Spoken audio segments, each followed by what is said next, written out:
Tema 8. El franquismo, 1939 a 1975. 1. Introducción, naturaleza histórica del franquismo. El franquismo fue un régimen dictatorial, autoritario, personalista, represivo y antidemocrático que se mantuvo en España entre 1939 y 1975 bajo el liderazgo absoluto de Francisco Franco. Surgió de la victoria militar del bando sublevado en la Guerra Civil. Sobre esa base, configuró un nuevo Estado fundado en la concentración total del poder, la eliminación de las libertades democráticas, el nacionalcatolicismo y la represión sistemática de los vencidos.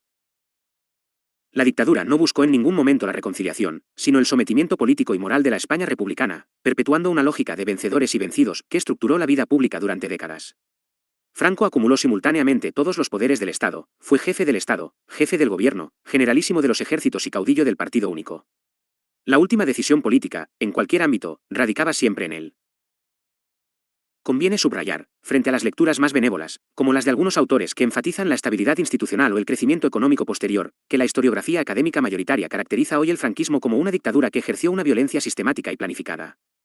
No fue un paréntesis ni un régimen meramente conservador, sino una dictadura que reprimió, excluyó y silenció de forma deliberada a los derrotados. Un rasgo decisivo del régimen fue su excepcional duración. Nació en un contexto europeo poblado de dictaduras, pero ninguna de aquellas pervivió tanto tiempo.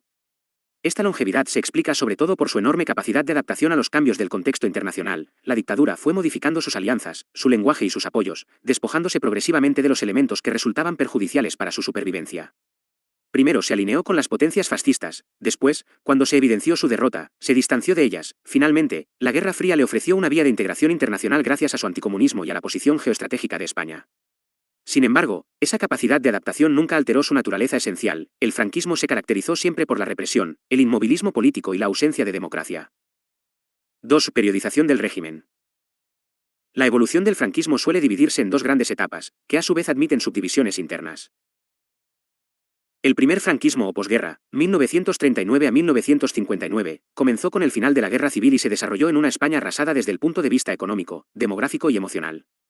El objetivo prioritario del régimen fue construir un nuevo Estado dictatorial con una centralización absoluta del poder en manos de Franco y unos mecanismos represivos destinados a consolidar el control y neutralizar cualquier oposición. La Falange tuvo en estos años un papel central, pues sobre ella se sustentaba buena parte de la articulación jurídica e ideológica de la dictadura. Inmediatamente después del final de la guerra estalló la Segunda Guerra Mundial, lo que, sumado a la posterior derrota del Eje, dejó a España internacionalmente aislada y empujó al régimen hacia la autarquía económica. Esta etapa estuvo marcada, por tanto, por el aislamiento, la autarquía, la represión más intensa y el predominio falangista. El segundo franquismo o desarrollismo, 1959 a 1975, se abrió con el cambio en la coyuntura internacional. Tras el aislamiento de la inmediata posguerra, Franco buscó alejarse de la imagen de las potencias fascistas e integrarse en los mecanismos internacionales, aunque inicialmente fue marginado. La Guerra Fría modificó la situación, la posición geoestratégica de España y su anticomunismo la convirtieron en un socio útil para el bloque occidental. En 1953 se firmaron los Pactos de Madrid con Estados Unidos, que permitían el uso de suelo español a cambio del fin del aislamiento, y en 1955 España ingresó en la ONU. A partir de ahí el régimen incorporó una serie de medidas de apariencia más liberal y una retórica aperturista que, sin embargo, no alteraban su carácter dictatorial. En el plano económico, el Plan de Estabilización de 1959 marcó el abandono de la autarquía y abrió el periodo de mayor crecimiento, el llamado desarrollismo. Dentro de esta segunda etapa se distingue el tardofranquismo, que algunos sitúan desde finales de los años 60, en torno a 1968 a 1969, hasta 1975. Se caracterizó por el envejecimiento físico de Franco, el aumento de la conflictividad social y política, las tensiones internas entre aperturistas e inmovilistas y la crisis final que desembocó en la muerte del dictador. Es importante entender que estas fases no implican una democratización progresiva del régimen. El franquismo cambió de apoyos, de lenguaje y de instrumentos, pero mantuvo en todo momento su condición de dictadura represiva y antidemocrática. 3. Fundamentos ideológicos del franquismo. La ideología franquista no constituyó un cuerpo doctrinal cerrado y coherente, sino una combinación flexible de varias tradiciones autoritarias y conservadoras, articuladas en torno a la figura de Franco. Estos componentes estuvieron siempre presentes en el discurso y en la práctica política, aunque con modificaciones de intensidad según el momento y las necesidades de adaptación al contexto internacional. El nacionalcatolicismo fue el elemento central e identitario del régimen. Identificaba a España con el catolicismo y concebía a la nación como una unidad espiritual inseparable de la religión. El catolicismo se presentaba como la esencia misma del ser español. Procedía del clima de la Guerra Civil, cuando buena parte de la jerarquía eclesiástica se posicionó a favor de la sublevación y legitimó la guerra como una cruzada. Una vez establecida la dictadura, ese apoyo se mantuvo de forma inalterable, incluso en el plano simbólico, por ejemplo, la imagen de Franco entrando bajo palio en las iglesias, un ritual reservado a los reyes. La Iglesia recuperó un enorme poder social, educativo y político indirecto, controlaba la moral pública, impregnaba la legislación, la enseñanza y la vida cotidiana, e imponía una estricta moral católica cuyo incumplimiento podía ser delictivo. El anticomunismo fue un fundamento permanente y especialmente operativo. Definía al enemigo interior y exterior, y tras 1945, se convirtió en la principal baza del régimen para perpetuarse, pues permitió su integración internacional en el marco de la Guerra Fría. El antiliberalismo y el rechazo del parlamentarismo constituyeron otro pilar. El régimen negaba la soberanía popular, los partidos políticos y el pluralismo, considerados fuentes de división y decadencia nacional. El militarismo impregnaba toda la cultura política franquista. La dictadura se impuso gracias a la victoria militar, y el ejército aparecía como garante supremo de la unidad nacional y de los valores patrióticos. La simbología castrense formaba parte esencial de la propaganda del régimen, reforzada por la condición militar del propio Franco. Significativamente, en la etapa del desarrollismo la legitimación basada en el triunfo bélico dio paso a la narrativa de la paz interna, conseguida por la dictadura, sintetizada en la celebración de los 25 años de paz, 1964. El nacionalismo español centralista y uniformizador negaba radicalmente la pluralidad nacional y cultural de España, persiguiendo las lenguas y las identidades periféricas. El tradicionalismo, heredero parcial del carlismo y del conservadurismo católico, defendía la jerarquía social, el principio de autoridad y una visión ultraconservadora de la historia de España, en la que episodios como la Reconquista o la conquista de América se integraban como mitos legitimadores. Los elementos fascistizantes fueron especialmente visibles durante los años 40, culto al líder, partido único, simbología de masas, exaltación nacionalista y organización corporativa de la sociedad. A medida que se hizo patente la derrota de Hitler y Mussolini, Franco trató de despojarse de estos rasgos, aunque no lo logró del todo, y se atenuaron progresivamente, sobre todo durante el desarrollismo, con la incorporación de los tecnócratas del Opus Dei. El culto al caudillo y la dimensión personalista del régimen completan el cuadro. La práctica política franquista giraba en torno a Franco hasta el punto de poder equipararse casi a una monarquía absoluta, todos los poderes estaban concentrados en sus manos y todo el personal político quedaba subordinado a él. A este conjunto se añadía la defensa del orden social y jerárquico, es decir, la voluntad de preservar las desigualdades sociales y las estructuras tradicionales frente a cualquier transformación. Es fundamental matizar que el franquismo tuvo influencias fascistas claras, sobre todo en su primera etapa, pero no puede reducirse de forma simple a un fascismo puro. Combinó varias tradiciones autoritarias y conservadoras, nacionalcatolicismo, tradicionalismo, militarismo, anticomunismo, bajo el liderazgo personal de Franco, lo que lo distingue de los fascismos europeos plenos sin negar en absoluto sus componentes fascistizantes iniciales. 4. Las familias políticas del régimen. El franquismo no se sostuvo sobre un único grupo, sino sobre una coalición de familias políticas que compartían el rechazo a la democracia y la fidelidad al dictador, pero que mantenían intereses y proyectos distintos. La clave de la larga permanencia de Franco en el poder fue precisamente su capacidad de arbitrar constantemente entre ellas, repartiendo cuotas de poder e impidiendo que ninguna adquiriese autonomía o predominio excesivos. La Falange, ECET y de las Jones, fue el partido único y el principal instrumento de encuadramiento ideológico y control político. Aportó la retórica nacionalista y revolucionaria, el sindicato vertical y el aparato propagandístico, y tuvo su mayor influencia durante el primer franquismo, perdiéndola progresivamente a partir del desarrollismo. El ejército fue el pilar originario del régimen, impulsor de la sublevación y garante permanente de la dictadura. Su presencia y su peso se mantuvieron durante toda la etapa franquista, en coherencia con el militarismo del régimen. La Iglesia Católica proporcionó la cobertura moral y la legitimación de la cruzada y del nacionalcatolicismo. Fue uno de los apoyos más sólidos del régimen, especialmente en sus primeras décadas, aunque a partir del Concilio Vaticano II algunos sectores comenzaron a distanciarse. Los monárquicos apoyaron a Franco durante la Guerra Civil y el primer franquismo, pero su respaldo se fue debilitando ante la negativa del dictador a restaurar la monarquía. Las tensiones se concentraron en la cuestión sucesoria y en las disputas entre Franco y Juan de Borbón, aunque finalmente la solución monárquica del régimen se materializaría en 1969. Los carlistas o tradicionalistas, integrados forzosamente en ECET y de las Jones en 1937, aportaron el componente ultraconservador y católico tradicional, aunque quedaron en una posición subordinada. Los tecnócratas del Opus Dei adquirieron una influencia creciente desde finales de los años 50, sobre todo en el ámbito económico y administrativo. Impulsaron políticas más pragmáticas y menos ideológicas que las falangistas y fueron los artífices del giro económico de 1959 y del desarrollismo. En la etapa final del régimen, las familias se reagruparon en torno a dos posiciones enfrentadas, los inmovilistas o búnker, partidarios de mantener la dictadura sin cambios, y los aperturistas, que defendían una modernización y apertura limitadas del régimen, sin renunciar nunca a su naturaleza autoritaria. 5. Institucionalización del régimen y leyes fundamentales.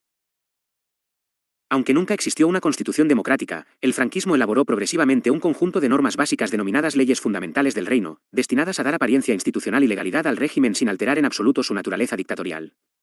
Eran leyes complejas que se fueron adaptando a la coyuntura de cada momento, y su aprobación sucesiva permite seguir la construcción jurídica de la dictadura. No constituyeron una constitución, sino un conjunto de textos cuyo fin era institucionalizar y legitimar una dictadura personal.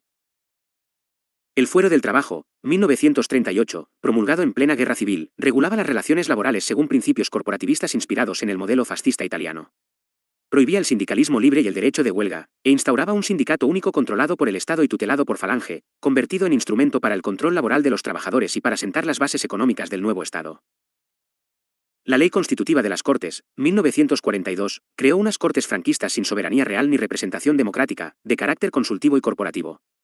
Estaban compuestas por más de 500 procuradores, en su mayoría natos o por razón del cargo, y otros designados directamente por el dictador. Su creación tuvo un significado de cierto giro. En 1942 empezaba a vislumbrarse la posible derrota del Eje, y Franco quiso dotar al régimen de una fachada vagamente parlamentaria. A partir de 1967, con la reforma derivada de la Ley Orgánica del Estado, un tercio de los procuradores familiares pudo ser elegido por cabezas de familia y mujeres casadas, dentro siempre del marco no democrático del régimen. El Fuero de los Españoles, 1945, se promulgó al terminar la Segunda Guerra Mundial, cuando las potencias fascistas habían sido derrotadas y Franco buscaba aproximarse a los vencedores.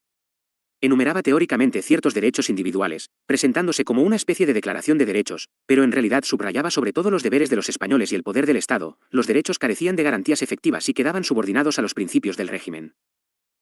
La Ley de Referéndum Nacional, 1945, formaba parte de la misma operación de maquillaje.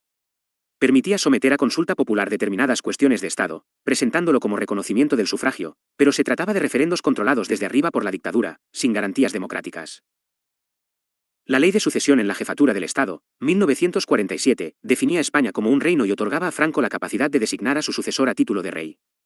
Sometida a referéndum, fue aprobada oficialmente por una abrumadora mayoría, cifra considerada sociológicamente inverosímil y denunciada por la prensa extranjera como un amaño.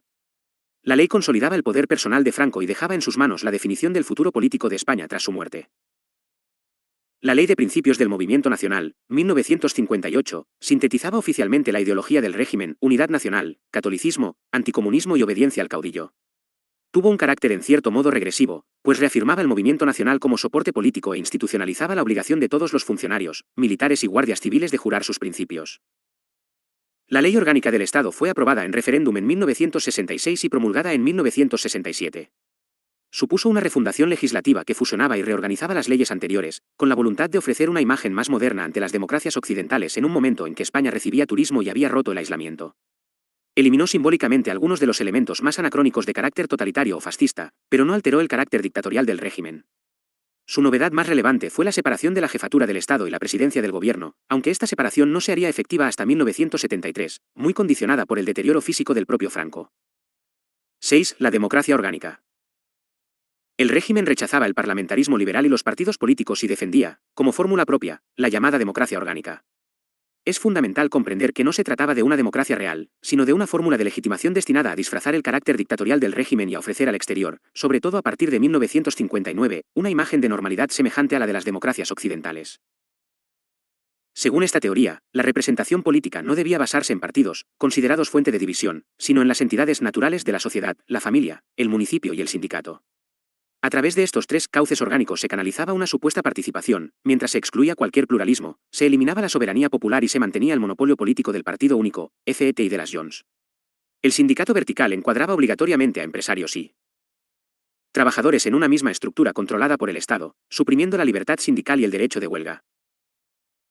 En definitiva, la democracia orgánica fue un mecanismo de legitimación y no un sistema de participación real. Bajo una terminología engañosa, perpetuaba la ausencia de elecciones libres, de pluralismo político y de soberanía popular. 7. Apoyos políticos, institucionales y sociales. El franquismo se apoyó en un conjunto de fuerzas políticas, institucionales y sociales que se habían ido gestando desde la guerra civil en torno al bando sublevado. En el plano político e institucional, los apoyos fundamentales fueron FET y de las Jones, partido único creado en 1937 mediante la unificación forzosa de falangistas y tradicionalistas, que funcionaba como instrumento de encuadramiento y control más que como un partido competitivo, el ejército, impulsor y garante permanente del régimen. La Iglesia Católica, que ofreció legitimación moral y cobertura ideológica, reforzada desde finales de los años 50 por la influencia tecnocrática del Opus Dei, y los monárquicos, presentes en el entramado del régimen pese a las tensiones sucesorias. En el plano social, el régimen contó inicialmente con el respaldo de las oligarquías terratenientes, industriales y financieras, beneficiadas por la derrota de la República y temerosas de las reformas sociales.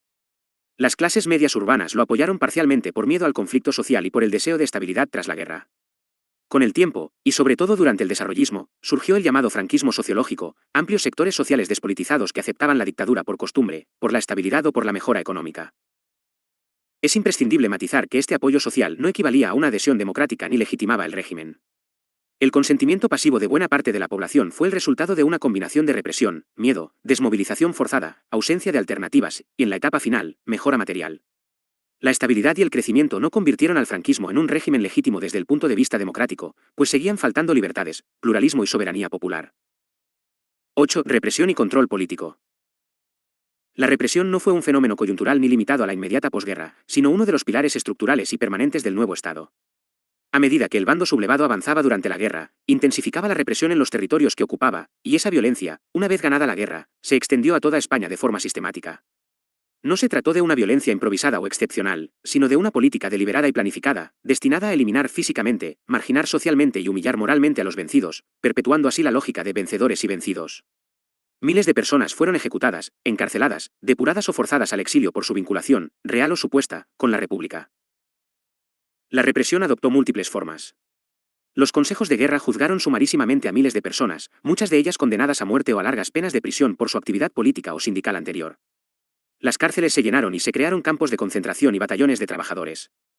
A partir de julio de 1940 se indultó a una parte de los condenados a penas menores, pero quedaron sometidos a trabajos forzados no remunerados en colonias penitenciarias controladas por militares, son los conocidos como esclavos de Franco, que ejecutaron numerosas obras públicas en todo el territorio, entre ellas el Canal del Bajo Guadalquivir y el Monumento del Valle de los Caídos, actual Valle de Cuelgamuros.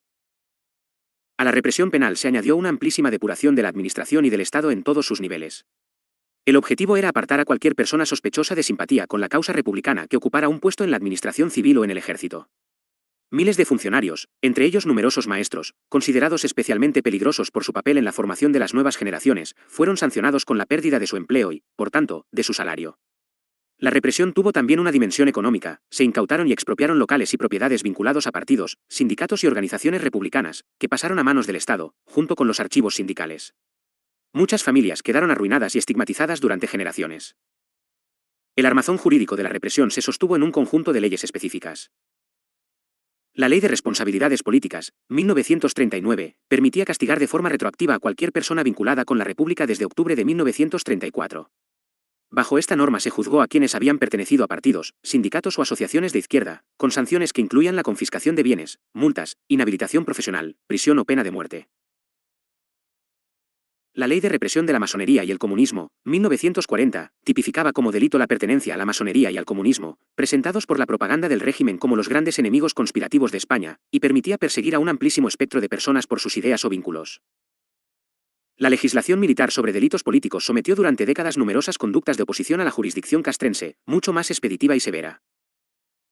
La Ley de Vagos y Maleantes, de origen republicano, 1933, fue endurecida y reorientada por el franquismo, y permitía perseguir a personas consideradas socialmente peligrosas sin necesidad de un delito concreto.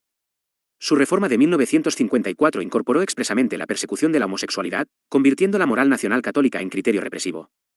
Sirvió para reprimir a homosexuales, marginados y cualquier comportamiento juzgado inmoral. La Ley de Peligrosidad y Rehabilitación Social, 1970, vino a sustituir y actualizar la anterior, manteniendo la lógica de castigar la peligrosidad social sin delito previo y prolongando la persecución de la homosexualidad y de otros comportamientos considerados desviados. El Tribunal de Orden Público, TOP, creado en 1963, fue una instancia judicial especial encargada de juzgar los delitos políticos y las actividades opositoras. Por él pasaron miles de sindicalistas, estudiantes, intelectuales y militantes antifranquistas, lo que lo convirtió en el principal instrumento de represión política de las últimas décadas del régimen, hasta su disolución durante la transición.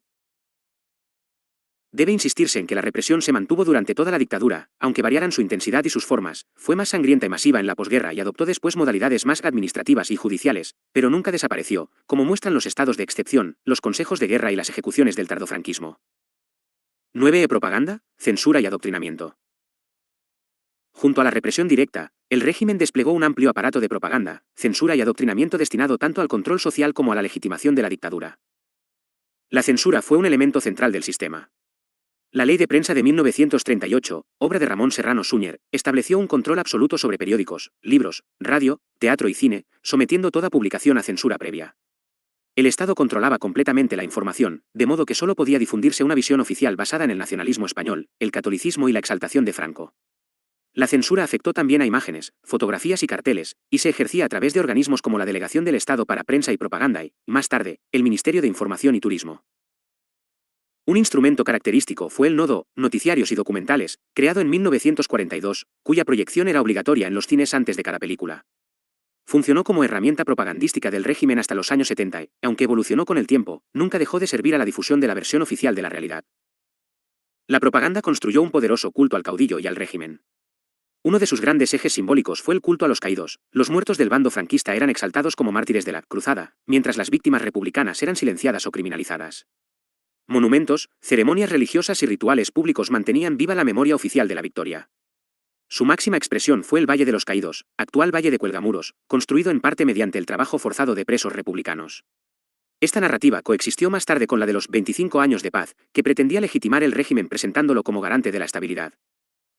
El adoctrinamiento alcanzó de lleno al sistema educativo. La Escuela Nacional Católica, controlada por la Iglesia y el Estado, exaltaba el patriotismo español, la obediencia, la religión católica y la figura de Franco, y eliminó todo rastro de la pedagogía republicana, del laicismo y del pluralismo cultural. La asignatura de formación del espíritu nacional sintetizaba este adoctrinamiento, y la enseñanza se organizó con segregación por sexos. El modelo de encuadramiento social estaba claramente inspirado en los de las dictaduras nazi y fascista. La apertura informativa de las últimas etapas fue muy limitada. La Ley de Prensa de 1966, impulsada por Manuel Fraga Iribarne, suprimió la censura previa obligatoria y la sustituyó por mecanismos de autocensura y sanción posterior. Aunque supuso cierta flexibilización, mantuvo amplios instrumentos de control y represión sobre los medios y conservó la posibilidad de secuestrar publicaciones y sancionar a periodistas. Debe quedar claro que esta ley no implicó libertad de prensa plena, sino una apertura controlada dentro de los límites del régimen. 10. Mujer, familia y control moral. El franquismo impuso una moral nacional católica y patriarcal especialmente rígida, que afectó de manera particular a la vida de las mujeres y que funcionó al mismo tiempo como instrumento de control social, y en ocasiones, de represión. El modelo femenino franquista reducía a la mujer al ámbito doméstico y la definía a partir de la maternidad, el matrimonio, la obediencia y el sacrificio. La feminidad ideal mezclaba rasgos morales y físicos, actitud pasiva, tendencia a la obediencia, vocación de servicio al hogar y a la familia, y rechazaba cualquier forma de emancipación. La sección femenina, dirigida por Pilar Primo de Rivera, fue la principal organización femenina del régimen. Difundía este modelo de mujer subordinada y se encargaba de la formación patriótica, religiosa y doméstica de las jóvenes, así como del adoctrinamiento en la enseñanza. Como vía de encuadramiento, las jóvenes debían realizar el servicio social, una prestación obligatoria que combinaba labores asistenciales con formación ideológica y doméstica. La subordinación de la mujer tenía una clara dimensión legal. La llamada licencia marital obligaba a las mujeres casadas a obtener la autorización de su marido para trabajar, abrir cuentas bancarias, firmar contratos o viajar. El ordenamiento jurídico consagraba la familia patriarcal, rechazaba el divorcio y condenaba las sexualidades no normativas, en coherencia con la moral nacional católica. Esta moral se transmitía también por la cultura de masas. Un ejemplo significativo fue el consultorio de Elena Francis, popular programa radiofónico que, bajo la apariencia de consejos sentimentales y domésticos, difundía valores de obediencia, resignación y sacrificio femenino. Investigaciones posteriores revelaron que la supuesta consejera no era tal, sino un personaje de ficción cuyos guiones estaban escritos en buena parte por hombres, lo que evidencia el carácter dirigido del modelo difundido. En conjunto, el régimen impuso una rígida moral patriarcal que restringía la autonomía femenina en todos los planos, jurídico, laboral, educativo y sexual, y que solo empezaría a resquebrajarse con las transformaciones sociales del desarrollismo. 11. Política exterior del franquismo. La posición internacional del franquismo estuvo profundamente condicionada por el contexto mundial y evolucionó en función de la supervivencia del régimen. En los primeros momentos, el franquismo mostró una clara simpatía hacia el eje, en coherencia con su afinidad ideológica y con la ayuda recibida de la Alemania nazi y la Italia fascista durante la Guerra Civil. Al estallar la Segunda Guerra Mundial, España adoptó inicialmente una posición de neutralidad. Tras la caída de Francia en 1940, y ante el aparente triunfo alemán, pasó a una situación de no beligerancia favorable al eje, que no equivalía a neutralidad, implicaba una colaboración política y material con las potencias fascistas sin entrada formal en la guerra. En octubre de 1940 se celebró la entrevista de Hendaya entre Franco y Hitler. El dictador alemán pretendía incorporar España a la guerra junto al eje, pero Franco exigió compensaciones territoriales y económicas que dificultaron el acuerdo, de modo que España no entró oficialmente en el conflicto. La colaboración se materializó, no obstante, en hechos como el envío de la División Azul a partir de 1941, una unidad de voluntarios que combatió junto al ejército alemán contra la Unión Soviética, presentada como una cruzada anticomunista. Cuando el signo de la guerra cambió y la derrota del Eje se hizo previsible, el régimen retornó a una neutralidad más prudente y comenzó a distanciarse de sus antiguos aliados para acercarse a los futuros vencedores.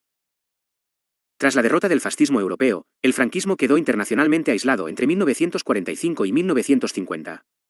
En 1946 la ONU condenó al régimen y recomendó la retirada de embajadores de Madrid, y España quedó excluida de numerosos organismos internacionales y del Plan Marshall de ayuda a la reconstrucción europea. La Guerra Fría transformó por completo la situación. El anticomunismo del régimen y la posición geoestratégica de España la convirtieron en un aliado útil para Estados Unidos. En 1953 se firmaron los Pactos de Madrid con Estados Unidos, que autorizaban la instalación de bases militares norteamericanas en territorio español a cambio de ayuda económica y militar. Ese mismo año se firmó el Concordato con la Santa Sede, que otorgó a la Iglesia amplios privilegios económicos, educativos y jurídicos a cambio del reconocimiento y la legitimación internacional del régimen. En 1955 España ingresó en la ONU, lo que simbolizó el fin del aislamiento diplomático. En 1962 el régimen llegó a solicitar la apertura de negociaciones para asociarse a la Comunidad Económica Europea, petición que fue rechazada por el carácter no democrático de España. En las décadas finales surgieron nuevos problemas exteriores. Gibraltar siguió siendo una reivindicación permanente del nacionalismo español ante la ONU. Más relevante fue el proceso de descolonización africana. España perdió progresivamente sus posesiones. Marruecos accedió a la independencia y España fue cediendo el protectorado. Guinea Ecuatorial obtuvo la independencia en 1968, IFNI fue retrocedido a Marruecos en 1969. El caso más conflictivo fue el del Sáhara Occidental, colonia española desde el siglo XIX. En 1973 se había constituido el Frente Polisario, movimiento nacionalista de orientación socialista que defendía la independencia del territorio.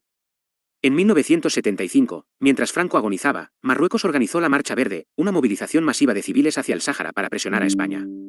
El régimen, que pretendía evitar a toda costa un conflicto bélico, abandonó el territorio mediante los Acuerdos de Madrid, 14 de noviembre de 1975, repartiéndolo entre Marruecos y Mauritania sin celebrar el referéndum de autodeterminación reclamado por la ONU.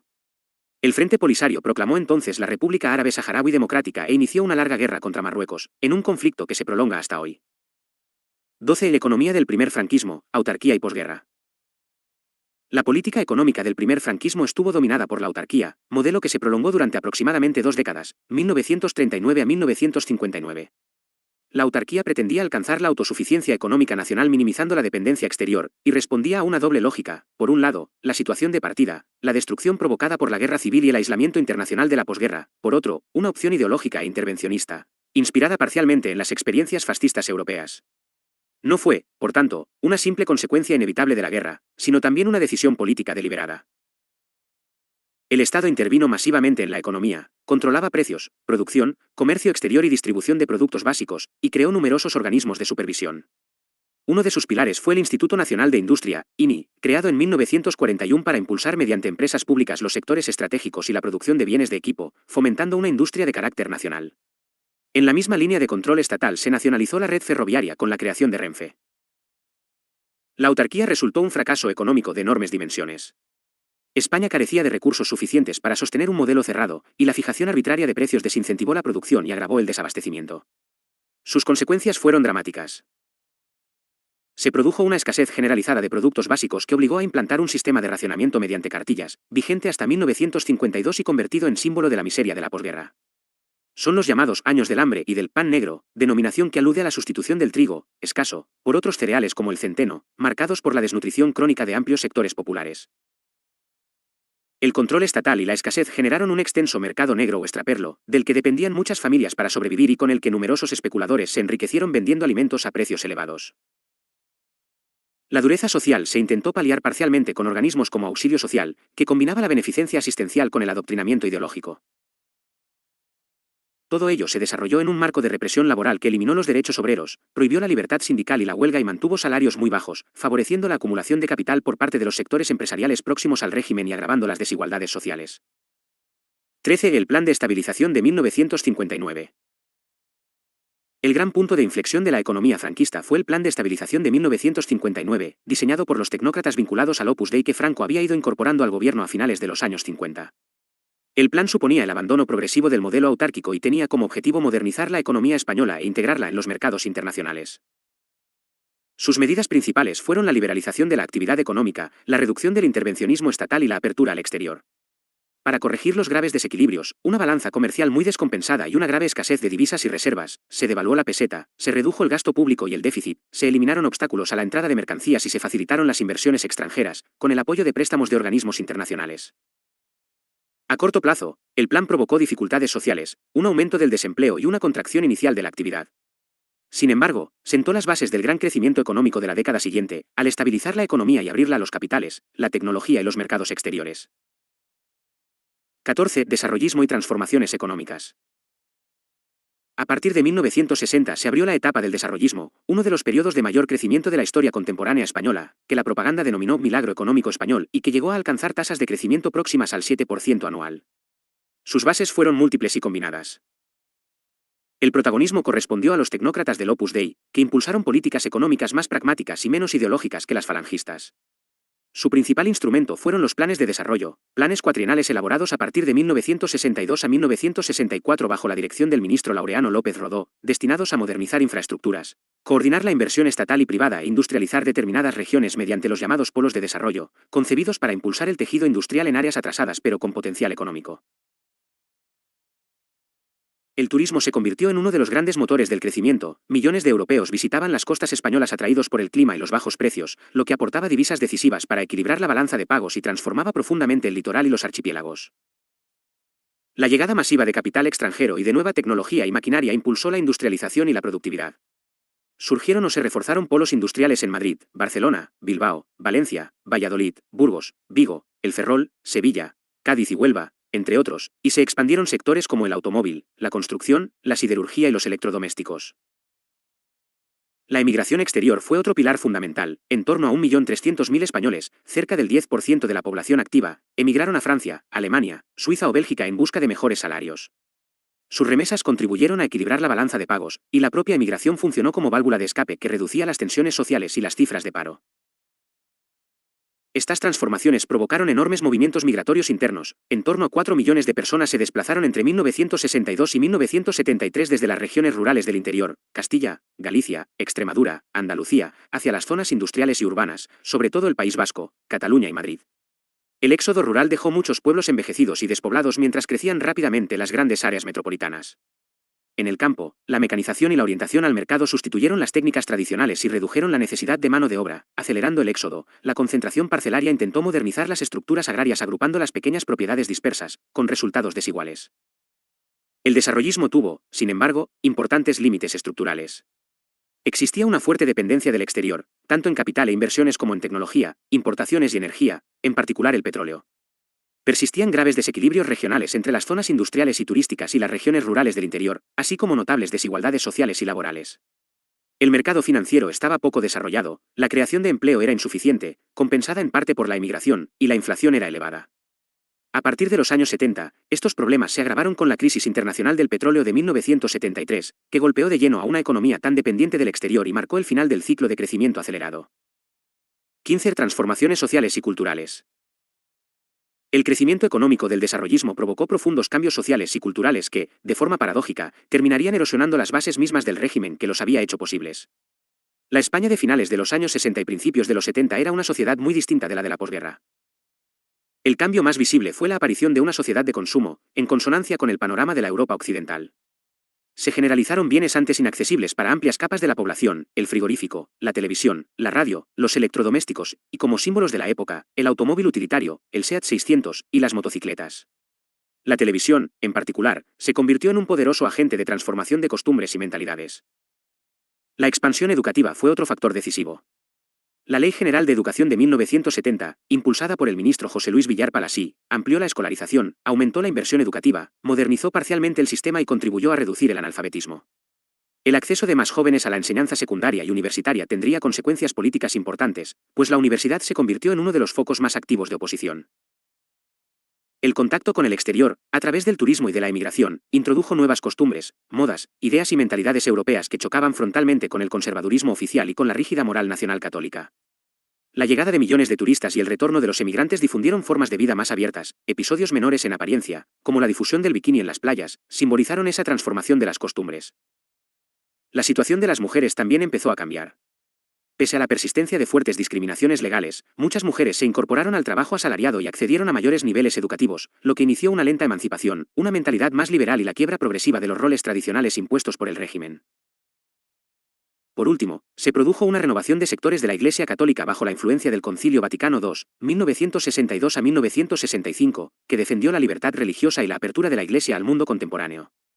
Esto dinamitó la alianza incondicional entre Iglesia y dictadura. Parte del clero, especialmente los sacerdotes obreros y los movimientos cristianos de base, comenzó a distanciarse del régimen, a comprometerse con los derechos sociales y a aproximarse a la oposición democrática, mientras la Iglesia perdía parte de su antigua influencia social.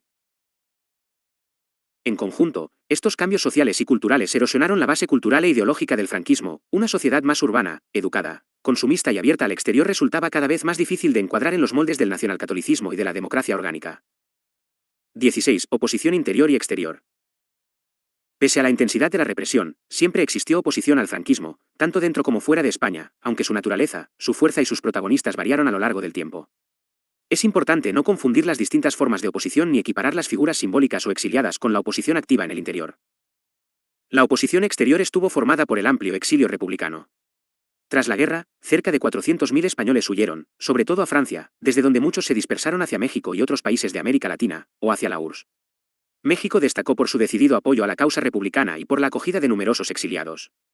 Muchos republicanos participaron en la resistencia antifascista europea durante la Segunda Guerra Mundial. La presencia española fue notable en campos de concentración nazis como Mauthausen, y soldados republicanos integrados en la Segunda División Blindada del general Leclerc participaron en la liberación de París. En el exilio se mantuvieron instituciones republicanas simbólicas, incluido un gobierno de la República en el exilio, que defendía la legitimidad del régimen derrotado pero que estuvo lastrado por la falta de cohesión y de autoridad entre los distintos partidos. Existió también una oposición monárquica encarnada por Juan de Borbón, hijo de Alfonso XIII y padre del futuro Juan Carlos, que defendía una restauración monárquica de carácter liberal, distinta de la dictadura. En el Manifiesto de Lausana, 1945, criticó abiertamente el carácter autoritario del régimen y reclamó una restauración democrática, aunque sus efectos prácticos fueron limitados. La oposición interior fue inicialmente muy débil, debido al miedo, a la represión, a la miseria, a las delaciones y al hundimiento moral derivado de la derrota. Durante los años 40 su expresión más característica fue la guerrilla antifranquista, el maquis, formada en buena parte por antiguos combatientes republicanos refugiados en zonas montañosas, norte peninsular, Asturias, Galicia, León, Aragón, Andalucía y los Pirineos, y vinculada en gran medida al PCE. Los guerrilleros hostigaban a la Guardia Civil y al ejército y dificultaron los primeros años del régimen, esperando que, tras la derrota del fascismo en la Segunda Guerra Mundial, los aliados ayudaran a derribar a Franco, pero ese apoyo nunca llegó. La invasión del Valle de Arán, 1944, organizada por guerrilleros comunistas desde Francia, fracasó por completo y simbolizó el declive de la resistencia armada. A partir de los años 50, y de manera especialmente significativa hacia 1956, la oposición se concentró cada vez más en el interior y pasó progresivamente de la guerrilla a la clandestinidad política y sindical, en relación con la ruptura del aislamiento internacional.